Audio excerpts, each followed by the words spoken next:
রাসূল তো এতিমদের সর্দার। পৃথিবীর কোন এতিম যেন বলতে না পারে নবীজি আমার ব্যাপারে কি বলবেন, আমি তো এতিম মানুষ, আর তিনি আমার ব্যাপারে কিভাবে আমার দরদ বুঝবেন। নবীজিকে আল্লাহ পাক কেমন এতিম বানালেন, সমস্ত দুনিয়ার এতিমদের সর্দার বানালেন। মায়ের পেটে যখন তিনি ছিলেন, 6 মাসের সময় মায়ের পেটে থাকাকালীন বাপের এতিম হয়ে গেলেন। যখন প্রসব বেদনা শুরু হয়েছে মায়ের, দুনিয়ায় যখন তিনি আসবেন, হযরতে আমেনা ঘরের ভিতরে বসে তার অবস্থাটা কি, এই সন্তান পৃথিবীতে আসতে পারে যিনি সবচাইতে বেশি খুশি হবেন তিনি তো আজ দুনিয়ায় নাই। মনের ভিতরে কত কষ্ট।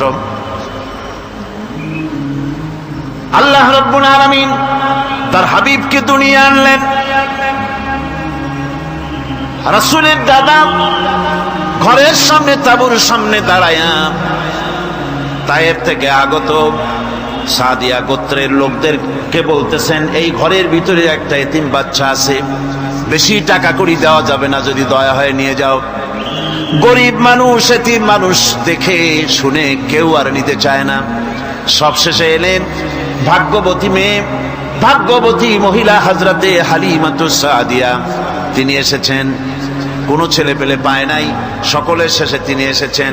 আব্দুল মুত্তালিব বলছেন, এই ঘরের মধ্যে একটা এতিম বাচ্চা আছে, দয়া হলে নিয়ে যেতে পারো। তিনি স্বামীর সঙ্গে পরামর্শ করলেন, এরপরে বললেন, যদি দেখতে অন্তত ভালো হয়, মন যদি ভালো লাগে নিয়ে যাব, একেবারে খালি হাতে ফিরে যাওয়ার চাইতে তো ভালো। হযরত হালিমা বলেন, আমি ঘরের মধ্যে প্রবেশ করলাম, মা আমেনার কোল থেকে শিশু মুহাম্মদ সাল্লাল্লাহু আলাইহি ওয়াসাল্লামকে যখন আমি কোলে নিলাম, আমি হুজুরের চেহারার দিকে নজর করে দেখলাম, আমার কাছে মনে হলো যেন পূর্ণিমার চাঁদটা আমার কোলে ধরা দিয়েছে। রাসূল কি শিশু মুহাম্মদ সাল্লাল্লাহু আলাইহি ওয়াসাল্লাম কি যখন নিয়ে বাড়ির দিকে রওনা হলাম, যে গাধা আমার সকলের পেছনে এসেছে সেই গাধা এখন সকলের আগে ছুটে চলে যায়। এরপরে বাড়ি যখন নিয়ে গেলাম, কুয়ায় পানি বাড়লো, গাছে ফসল বাড়লো, খেজুর গাছে খেজুর বাড়তে লাগলো, জমিনে ফলন বেড়ে গেল। রাসূলের দুধ বোন সাইমা রাসূলকে নিয়ে মুহাম্মদ সাল্লাল্লাহু আলাইহি ওয়াসাল্লাম তাকে দোলনা নিয়ে দোল দিতেছে। কি আশ্চর্য অবস্থা! সাইমা তাকে দোল দিচ্ছে আর বলতেছে, বেঁচে থাকুক মুহাম্মদ সাল্লাল্লাহু আলাইহি ওয়াসাল্লাম, সে দীর্ঘজীবী হোক। কবি লিখতেছেন, কি আশ্চর্য কথা, বেদুইন বালিকা কারে নিয়ে দোল দেয় সে কি তা জানে? বিশ্বনবী মুহাম্মদ রাসূলুল্লাহ সাল্লাল্লাহু আলাইহি ওয়াসাল্লাম এভাবে এতিম অবস্থায় জীবন তার শুরু হলো। যখন তিনি ফিরে এলেন 6 বছর বয়সের সময়, যখন মায়ের কাছে তিনি ফিরে এসেছেন, প্রতিদিন তিনি খেলা দেখতে যান ময়দানে। ইতিহাসের মধ্যে লেখা হয়েছে, মা প্রতিদিন সন্ধ্যার সময় তাকে ফিরে পান। আজকে সন্ধ্যা হয়ে গেছে, শিশু মুহাম্মদ সাল্লাল্লাহু আলাইহি ওয়াসাল্লাম বাড়ি ফেরেন না। কারণ কি, কেন বাড়ি ফেরে না? সন্ধ্যার দিকে তিনি চলে গিয়েছেন পাহাড়িয়া ময়দানে, যে দেখেন ধুধু করতেছে, চতুর্দিকে সন্ধ্যা হয়ে গেছে, অন্ধকার হয়ে গেছে, কোনো ছেলে পেলে নাই, কেউ নাই। পাহাড়ের পাদদেশে বসে শিশু মুহাম্মদ সাল্লাল্লাহু আলাইহি ওয়াসাল্লাম কাঁদতেছেন। মা প্রশ্ন করলেন, বাবারে, সন্ধ্যা উত্তীর্ণ হয়ে গেল, কেন একা একা বসে বসে কাঁদো? তিনি বলছেন, মাজি, আজ কদিন খেলা দেখতে আসলাম ময়দানে, প্রতিদিন দেখি যখন সন্ধ্যা হয়ে যায় মুরব্বী শ্রেণীর কিছু লোক আসে, ছেলেকে নাম ধরে ডাক দেয়, ছেলেরা দৌড়ে তার বাবার কাছে চলে যায়, আর বাবা ছেলেকে কোলে নিয়ে মুখে চুমা দিয়ে বাড়ির দিকে নিয়ে যায়। আমি আজ কদিন পর্যন্ত এই ময়দানে এলাম, কোনদিন সন্ধ্যা বেলায় তো কেউ এসে আমাকে মুহাম্মদ বলে একটা ডাক দিল না। আমার আব্বা কি নাই? আল্লাহ রাব্বুল আলামিন বলেন, আলাম ইয়াজিদকা ইয়াতীমান ফাআওয়া, এরকম এতিম অবস্থায় পেয়ে আমি কি আপনাকে আশ্রয় দেই নাই? আপনাকে আমি পেয়েছি এতিম অবস্থায়, এরপরে আমি আপনারে আশ্রয় দিলাম। ওয়া ওয়াজাদাকা দাল্লান ফাহাদা, এরপরে আমি আপনাকে পথ হারা পেলাম, আমি আপনাকে পথের দিশা দিয়া দিলাম। ওয়া ওয়াজাদাকা আইলান ফাআগনা, এরপরে আমি আপনাকে দরিদ্র অবস্থায় পেয়েছি, তারপরে আমি আপনার দারিদ্র মুক্ত করেছি আপনাকে। সুতরাং ফাআম্মাল ইয়াতীমা ফালা তাকহার ওয়া আম্মাস সাইলা ফালা তানহার ওয়া আম্মা বিনি'মাতি রাব্বিকা ফাহাদ্দিস। সুতরাং নবী, এতিমের প্রতি নির্মম ব্যবহার করো না, এতিমের প্রতি ভালো ব্যবহার করো, নির্মমতা দেখাইও না। আর ভিক্ষুকতে ধমক দিও না, রূঢ়তা দেখিও না, আর আল্লাহর নিয়ামতের প্রশংসা করো। বহুত মানুষ আছে এতিমরে গলায় ধাক্কা দেয়। মানুষ যখন ভিক্ষা নিতে আসে, গরিব মানুষ ভিক্ষা চাইতে আসছে, ওই মেয়ে আত্মা হইতে জানো, দোয়া কুনুত জানো, বাড়ি যেয়ে কাজ করবা, এই সব আজে বাজে কথা বলে ভিক্ষা দেয় না। সাইলকে ধমক দিতে রাসূল করিম সাল্লাল্লাহু আলাইহি ওয়াসাল্লাম নিষেধ করেছেন, সাইলকে ধমক দিও না। গাড়িতে বসে যাচ্ছেন সাহেব, ট্রাফিক মোড়ে যখন সিগন্যাল জ্বললো, গাড়িগুলি দাঁড়ায় গেল, ফকির এসেছে, হাত নাই পাও নাই, বুড়া মানুষ, একটা পয়সা বার করে না। আবার এই মানুষটি ওই ফকিরকে ধমক দিয়া বার করে দিল। এরপরে এই লোকটি যখন কোনো মাজারের কাছে পৌঁছে গেল, 500 টাকার কড় করে নোটটা ফেলে দিল। বলেন টাকা দরকার কার? মরা মানুষের না জিন্দা মানুষের? কার দরকার? যার টাকা দরকার ছিল তারে দেওয়া হলো না, যার দরকার নাই তারে দেওয়া হলো। এরপরে লোকটা না খেয়ে যখন মারা গেল, পথের ফকির, রাস্তার ফকির, না খেয়ে মারা গেছে। এরপরে তার কাফনের কাপড় নাই, লোকটাকে রাস্তার উপরে শোয়াইয়া একটা ছেঁড়া কাপড় দিয়ে ঢেকে রেখেছে। বড় লোকেরা, সাহেবরা তখন গাড়ি দাঁড় করে আর 5টা টাকা 2টা টাকা করে তার লাশের উপরে মারতেছে। এটা মানবতার এর চাইতে লাঞ্ছনা, মানবতার জন্য এর চাইতে গঞ্জনা আর কিছুই হতে পারে না। মানবতার প্রতি লাঞ্ছনা, এর থেকে আর দুর্গতি কি হতে পারে? বেঁচে থাকার সময় 1টা টাকা আপনি দিলেন না, মরে যাওয়ার পর বিদায় হয়েছে বালাই, এখন দেওয়া শুরু করেছে। আমার বন্ধুগণ, এজন্য এতিমের প্রতি দরদ করার জন্য আল্লাহ পাক কোরআনের ভিতরে পরিষ্কার বলেছেন। রাসূল করিম সাল্লাল্লাহু আলাইহি ওয়াসাল্লাম নিজে এতিম ছিলেন, আর এতিমের প্রতি তার এত দরদ ছিল, একবার তিনি ঈদের দিকে নামাজ পড়ার জন্য যাচ্ছেন। প্রতিমধ্যে দেখেন একটা বাচ্চা ছেলে কাঁদতেছে। এই রাস্তায় কত মানুষ গেল, কেউ দাঁড়ালো না থমকে, বাচ্চার ক্রন্দন কাউকে থামাইতে পারলো না। কিন্তু বিশ্ব নবী, দয়ার নবী রাহমাতুল লিল আলামিন বাচ্চার কান্না দেখে পাও বাড়াতে পারলেন না। নবীজি দাঁড়ায় গেলেন, জিজ্ঞেস করেন, ও বাচ্চা, ঈদের দিনে কাঁদো কেন? ঈদের দিনে তো কাঁদতে নাই।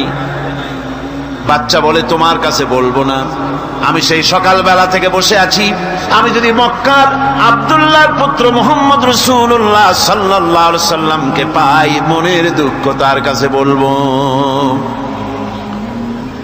বিশ্ব নবী জমিনের উপরে বসে পড়লেন, বাচ্চারে কোলের উপরে উঠায় বলেন, বাচ্চা বলো কি তোমার দুঃখ?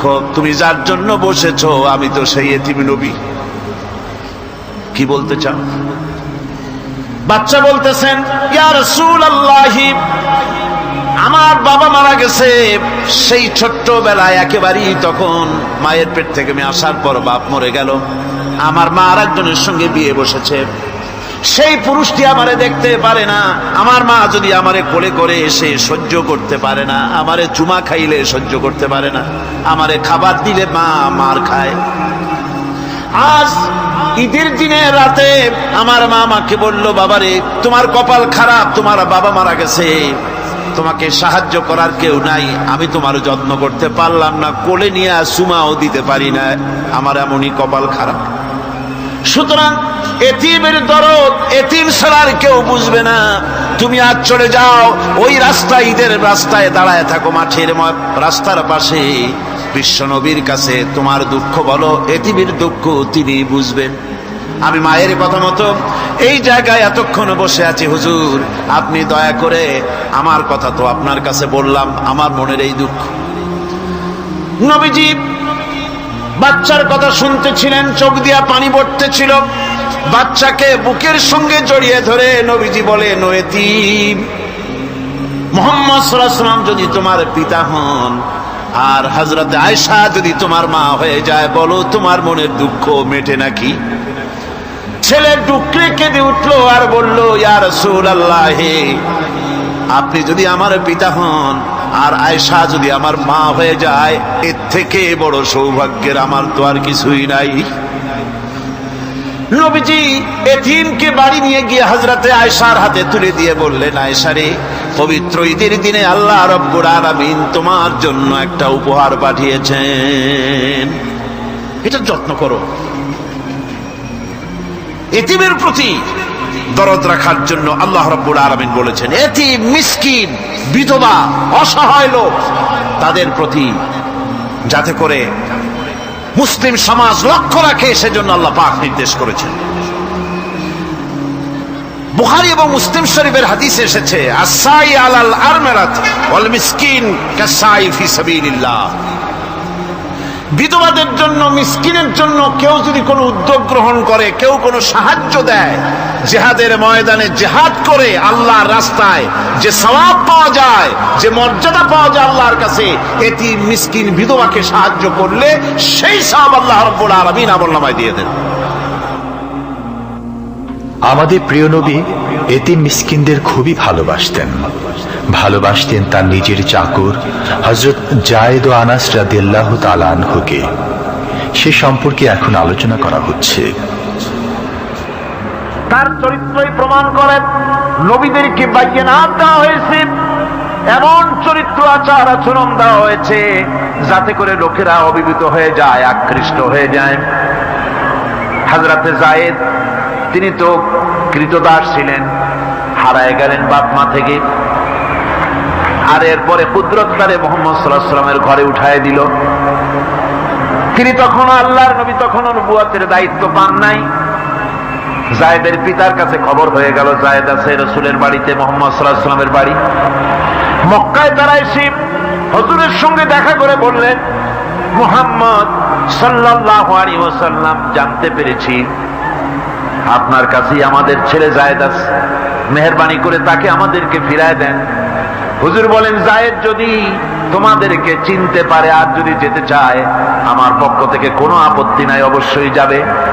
তবে যায়েদ যদি যেতে না চায়, আমি এমন লোক নই যে কেউ আমার কাছে থাকতে চাইলে আমি জোর করে তাকে ঠেলেও দিতে পারি না, আমি তেমন লোক নই। পিতা বললেন, আপনি অবশ্যই যুক্তিপূর্ণ কথা বলেছেন। হযরতে যায়েদকে আনা হলো। হুজুর বললেন, তুমি কি চেনো এদেরকে? যায়েদ বললেন, চিনি, ইনি আমার বাবা, উনি আমার চাচা। যায়েদের পিতা বলেন, বাবারে বাড়ি চলো, তোমার মা কেঁদে কেঁদে হয়রান, চলো বাড়ি যাই, বাড়ির যা কিছু আছে সব তোমাকে ফিরিয়ে দেওয়া হবে। হযরতে যায়েদ বলতেছেন, পিতা, বাড়িতে যা আছে তাই শুদ্ধ, তামাম দুনিয়াটা যদি আমারে দেওয়া হয়, এই লোকটির কাছে থেকে যে ব্যবহার পেয়েছি, আমি এই লোকের কদম ছেড়ে যেতে পারি না। তার চরিত্রই প্রমাণ করে তিনি নবী, কি ব্যবহারটা পেয়েছেন। হযরত আনাস রাদিয়াল্লাহু তাআলা আনহু ছোট মানুষ, 8 বছর বয়সের সময় হুজুরের খাদেম হয়ে হুজুরের বাড়িতে আসছেন। আচ্ছা, 8 বছর বয়সের কিশোর ভুল তো করতেই পারে, গরম পানি চাইলে ঠান্ডা পানি এনে দেবে, স্যান্ডেল চাইলে জুতো আনবেন, বিছানা বিছাইতে বললে উঠাই তোলেন। এটা স্বাভাবিক, কিশোর মানুষ, ছোট মানুষ। এবার শুনুন, বাইয়ানাত কারে বলেন? নবীদের বাইয়ানাত আল্লাহ যে দিয়েছেন সেটা কি জিনিস? সেটা হলো উন্নত মানের চরিত্র, তার ব্যবহার, ওঠা বসা, যা দেখলে মানুষ বুঝতে পারে তিনি আল্লাহর নবী। হযরত আনাসের মুখে শুনুন, হযরত আনাস রাদিয়াল্লাহু তাআলা আনহু বলেন, একাধিক ক্রমে টানা 10টি বছর রাসূলের খেদমতের ভিতরে নিয়োজিত ছিলাম। 10টি বছরের ভিতরে একটা দিনের জন্য নবীজি আমাকে ধমক দিয়ে কথা বলেন নাই। এটা ধমক দিলেন না আমারে, এটা করছো কেন, এটা করো নাই কেন? সুবহানাল্লাহি বিহামদিহি।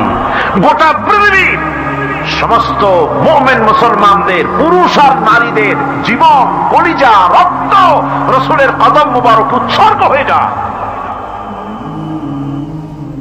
মহান রব্বুল আলামিনের কাছে তার হাবিব রাসূলুল্লাহ সাল্লাল্লাহু আলাইহি ওয়াসাল্লামের ছিল বিশেষ মর্যাদা।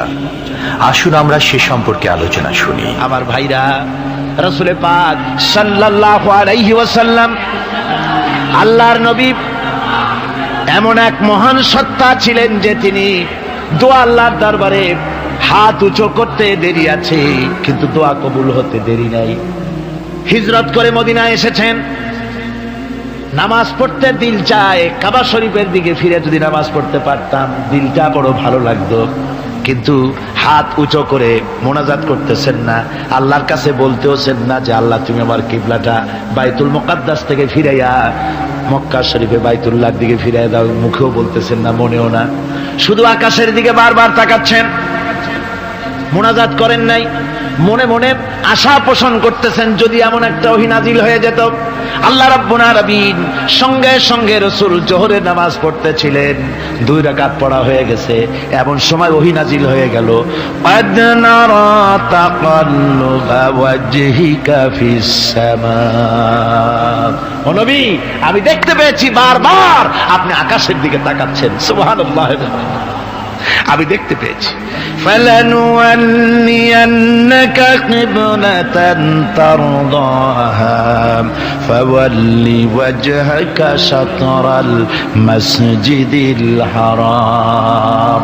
আর দেরি নাই, আপনার মনের আশা পুরা হয়ে গেছে, এক্ষুনি আপনার কিবলা পরিবর্তন করুন। হুজুর 2 রাকাত পড়েছিলেন বাইতুল মাকদাসের দিকে ফিরে, বাকি 2 রাকাত তিনি মক্কা শরীফের কাবা শরীফের দিকে ফিরলেন। আজও পর্যন্ত সেই মসজিদ আছে, সাক্ষ্য দিচ্ছে নবীর কথা কিভাবে মঞ্জুর হয়। মসজিদে কিবলাতাইন মদিনা মুনাওয়ারায় সে মসজিদ আজও আছে। ভাইরা আমার, রাসূল পাক সাল্লাল্লাহু আলাইহি ওয়াসাল্লাম এত বড় মর্যাদা সম্পন্ন ব্যক্তিত্ব, মহান ব্যক্তিত্বের উম্মতের মধ্যে আল্লাহ আমাদের শামিল করেছেন। শুকরিয়া স্বরূপ আমরা পড়ি আলহামদুলিল্লাহ। জোরে সরে পড়েন আলহামদুলিল্লাহ। আমার ভাইয়েরা, মর্যাদা এত বেশি আল্লাহ রাসূলকে আল্লাহ রাব্বুল আলামিন দান করেছেন। এই পৃথিবীতে কোন মানুষের সঙ্গে যদি আপনি বেয়াদবি করেন, তিনি আপনার বাপ হোক, তিনি আপনার মা হন, অথবা আপনার উস্তাদ হন, অথবা আপনার পীর হন, যে কেউ হোক না কেন, কারো সঙ্গে যদি কোনো বেয়াদবি হয়ে যায় তো শুধু একটা বেয়াদবি ছাড়া আর কিছুই না। কিন্তু নবীজির সঙ্গে যদি কেউ বেয়াদবি করে, সেটা শুধু বেয়াদবি থাকে না, কুফরি হয়ে যায়। কি হয়ে যায়? কুফরি হয়ে যায়। রাসূলুল্লাহকে কেউ তাওহীন করলে, অসম্মান করলে, সমালোচনা করলে কাফের হয়ে যায়। যারা বলেন কি হয়ে যায়? কত বড় মর্যাদা! রাসূল পাক সাল্লাল্লাহু আলাইহি ওয়াসাল্লাম, তার সামনে সাহাবায়ে কেরাম বসা, হুজুর কথা বলছেন, সাহাবায়ে কেরাম তারাও কথা বলছেন। কথা বলতে বলতে এক পর্যায়ে সাহাবীদের গলার আওয়াজ বড় হয়ে গেছে, হুজুরের গলার আওয়াজ শোনা যায় না, সাহাবীদের গলার আওয়াজটা বড় হয়ে গেল। আল্লাহ রাব্বুল আলামিন এতটুকু বরদাস্ত করলেন, আমার নবীর গলার আওয়াজের চাইতে তোমাদের আওয়াজ বড় হলো কেন?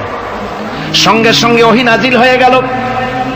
আল্লাহ রাব্বুল আলামিন বলেন, ইয়া আইয়ুহাল্লাযীনা আমানু লা তারফাউ আসওয়াতাকুম ফাওকা সাওতিন নবী।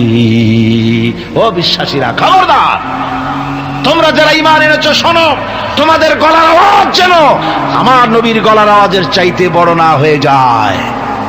যদি তা হয় আনতাহবাতা আমালুকুম, জীবনের সমস্ত ভালো কাজগুলি আমি আল্লাহ বরবাদ করে দেব।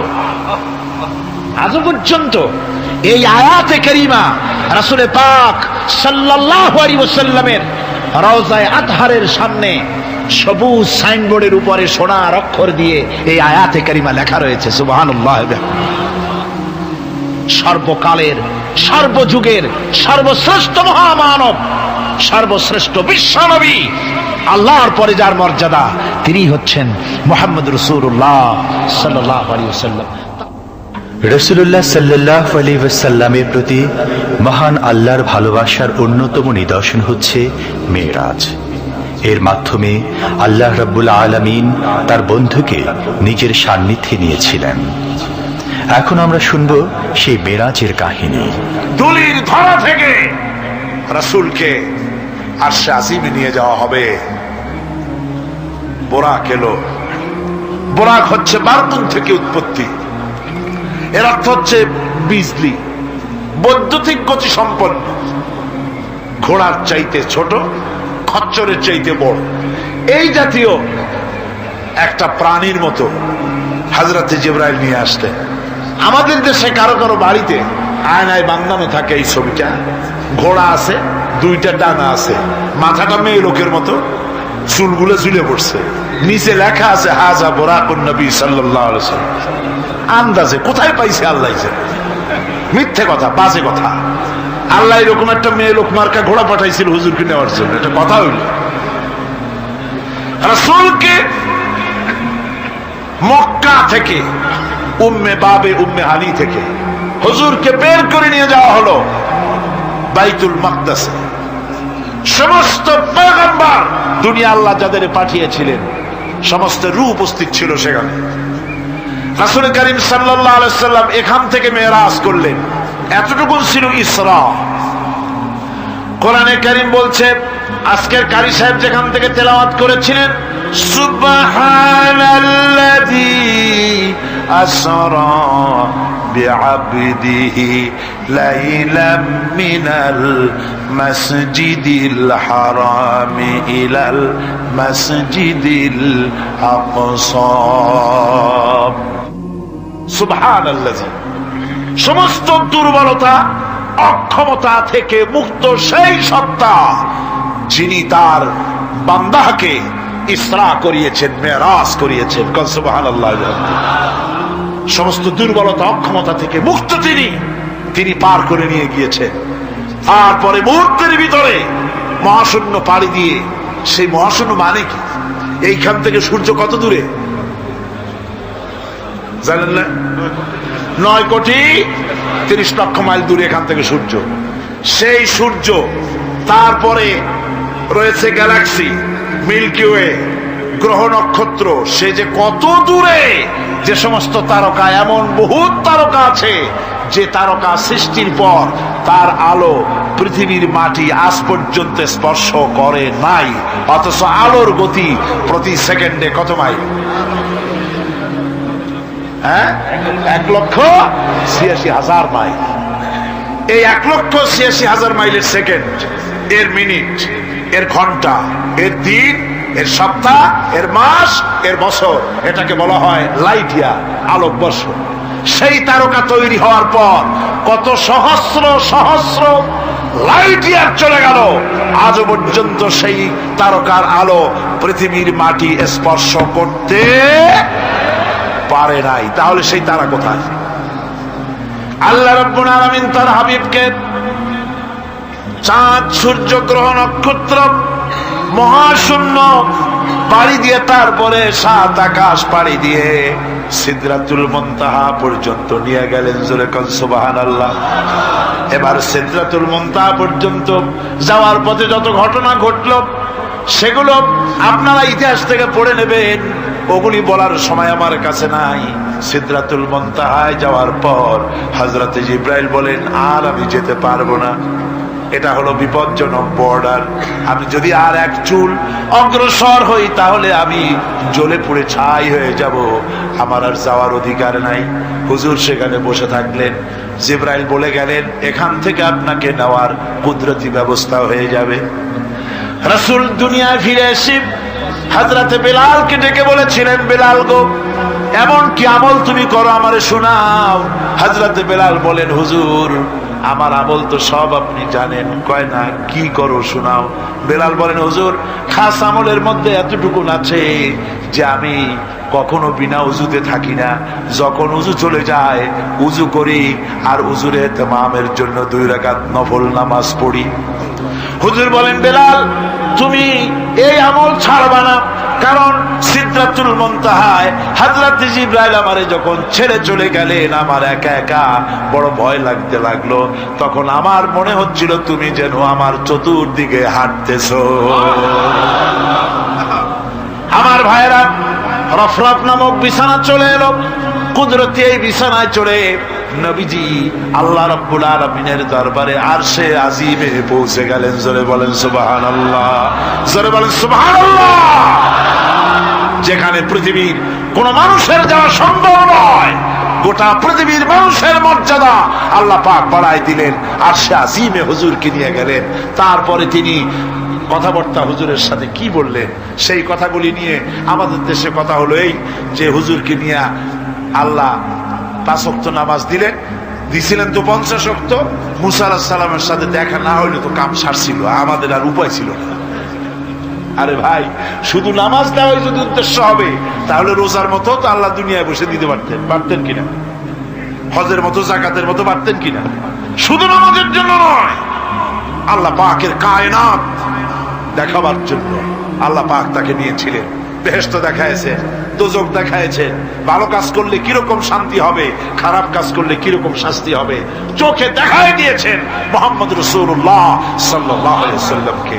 মেরাজ থেকে ফিরে এলেন, ঘরে এসে দেখেন উজুর পানি, উজু করে যে গেছিলেন উজুর পানি তখনও গড়াচ্ছে।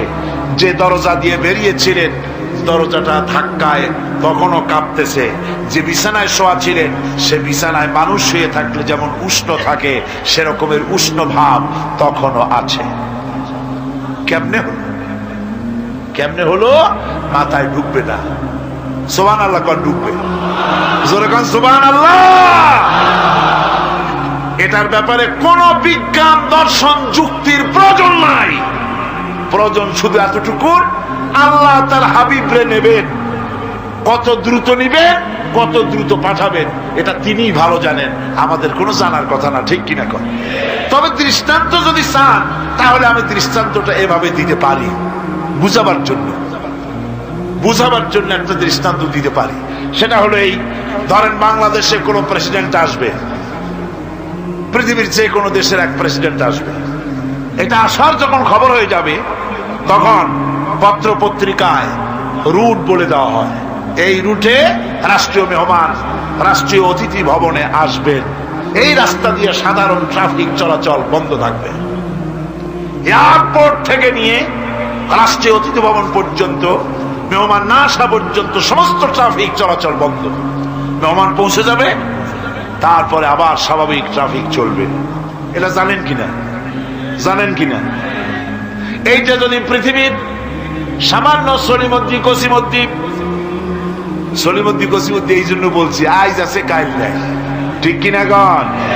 আজ মন্ত্রিত্ব গেল, কালকে রাস্তায় দাঁড়ায় বলবে রিক্সাওয়ালা আমার একটু নেওয়া, বাজারে মাছ কিনতে যাবো।